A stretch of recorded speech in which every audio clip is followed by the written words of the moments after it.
Ex-BBC Top Gear host Jeremy Clarkson doesn't care if you love him or hate him. He knows plenty don't. But when it comes to his personal car collection, even his biggest critics stop and stare. The man's driven nearly every car on the planet, so when he buys one for himself, it actually means something. His garage has held over 28 cars, some of which he's sold. Today, we're diving into the exact cars Clarkson handpicked, including the same Mercedes that Elvis and Dictators drove, a Lamborghini he said sounds like a punctured sumo wrestler, and a car worth £1 million that looks like it's from 1963. Spoiler, it's not your typical Millionaire garage. Toyota Land Cruiser J40. Clarkson and James May were the first people to reach the magnetic North Pole in a car. And what did they trust for the job? A modified Toyota pickup truck. That's how deep Clarkson's love runs for Toyota's tough machines. But one 4x4 that never left his side was the legendary Toyota Land Cruiser J40, which is the same one he drove in the Top Gear Africa special. He called it the Invincible, and rightly so. It powered through deserts, rivers, rocks, and roads that didn't even exist. "They never ever give up," he once said, describing how the Land Cruiser keeps going, no matter what. He even pointed out how most new SUVs now use a monocoque chassis, but Toyota stuck with the old-school setup. He said, "It's fidgety, like they did in old-fashioned movies." Unlike the Amazon version, which he didn't like, Clarkson never sold this J40. McLaren 675 LT. A McLaren 675 LT was delivered at Jeremy Clarkson's house, but why? Just after being spotted in a red Porsche 911 Targa, Jeremy Clarkson had something even crazier show up at his London home. A brand new McLaren 675 LT worth over $400,000. And if you didn't know, only 500 units of this car exist in the entire world. Many believe Amazon gifted Clarkson the supercar to celebrate his massive deal for the Grand Tour after he left Top Gear. The McLaren 675 LT is lightweight, rare, and insanely fast. It goes from 0 to 100 kilometers per hour in just 2.9 seconds, thanks to a 3.8-liter twin-turbo V8 engine pushing out 666 horsepower. Clarkson is known for using hammers to fix things, but this is a car you don't mess with. The supercar was later spotted driving up to his house in bright orange, turning heads and making headlines. Range Rover Vogue SE Range Rover L322 is the star of Clarkson's farm, and he has called it the best car ever made. Powered by a 3.6-liter turbo diesel V8 engine, this SUV is his everyday farm car. He's clocked over 85,000 miles on it, driving it through mud, fields, and chaos on the farm. In fact, he's so attached to it that even when both turbochargers blew up and the repair cost more than the car itself, he still kept it. As he wrote, "It would be like executing your dog." In episode 6 of Clarkson's Farm Season 2, Jeremy opened the boot to reveal a secret drinks cabinet, hilariously calling it his emergency first aid kit, and poured out sloe gin in the middle of the countryside. Most people wonder why he doesn't just get a pickup truck. But let me tell you that in the UK, pickups weren't popular for years, and he just loves his Range Rover too much. "I've tried the latest model," he said, "but I'd have to wait 17 years for it to become my car." Classic Mini Cooper. Well, this one's quite special for Jeremy. His daughter Emily gifted it to him on his 61st birthday, and Clarkson was so touched, he called her stupidly generous.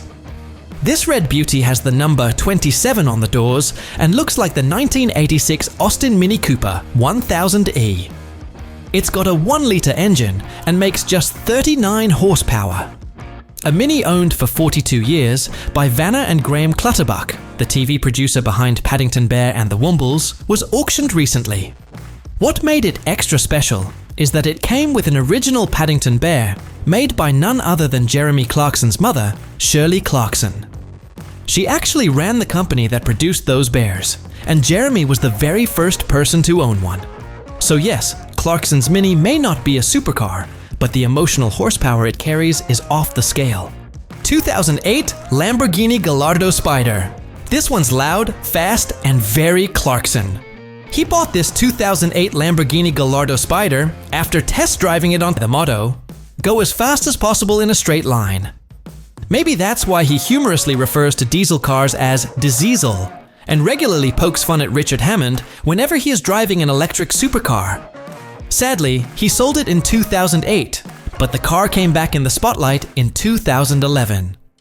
His old grey Gallardo, with those bold orange seats, was listed again for $145,000. Alfa Romeo GT-V6. Jeremy Clarkson once said, selling his Clarkson, "The GT-V6 2.5 is an icon from the 80s, known for its wild personality and the best-sounding V6 ever." Harry's Garage even took Clarkson's GT-V6 for a spin, proving how special and rare it really is.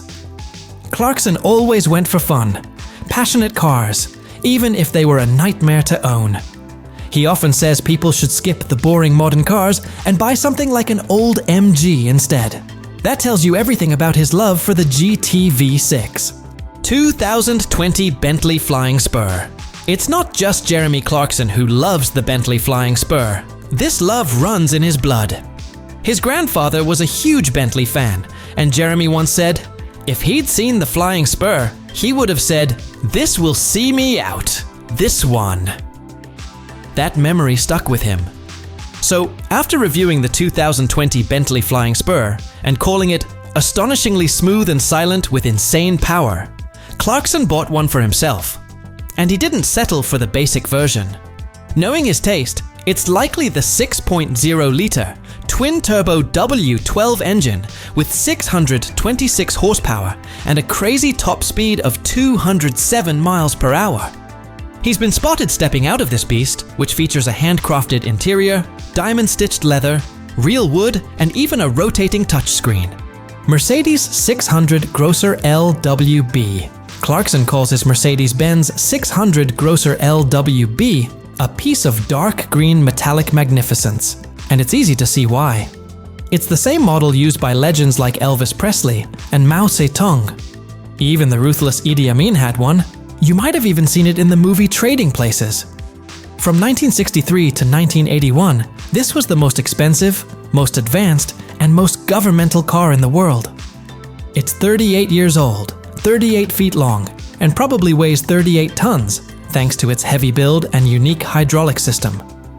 That's right, no electric motors here. The seats, boot, windows, and even the doors move using hydraulics. He once joked, "When I have fitted flags to the front wings, black eagles on a red background, I shall feel like Mussolini." And while some say he sold it, up-to-date sources confirm it's still in his garage. Jay Leno also owns one, but Clarkson's is extra special to him. Eagle Lightweight GT. Jeremy Clarkson owns a car that costs nearly £1 million. Yes, close to $1 million for something that looks like it's from 1963.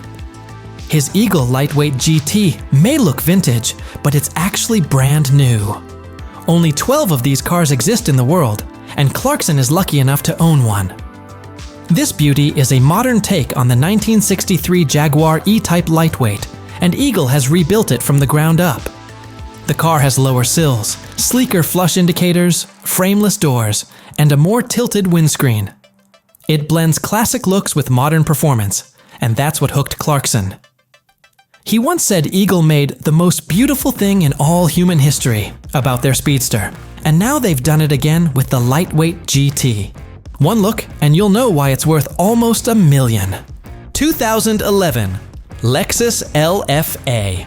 Jeremy Clarkson once called the Lexus LFA. When it first showed up on Top Gear, Clarkson made fun of it. But once he drove it, everything changed. He loved it so much, he bought one for himself. Why? 2 words. That sound. The LFA's V10 engine, tuned by Yamaha, makes a noise so sharp and powerful it can give chills. Clarkson said, "That V10 sound was spine-tingling," and added, "You don't get that from electric cars." Even now, years after selling it, he still talks about it. Once outside a London pub, he explained that it's still his favorite. In an interview with Drive Tribe, someone asked if he still loved the LFA.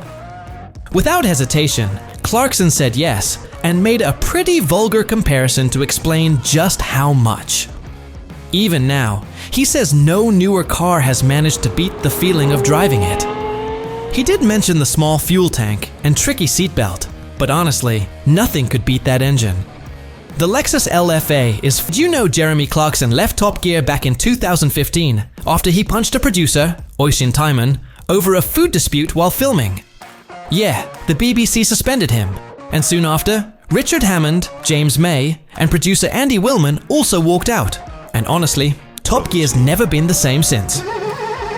Which car from Clarkson's collection was your favorite? Let us know in the comments. Don't forget to like and subscribe, because this is the only channel you need for a front row seat to your favorite celebrity collections.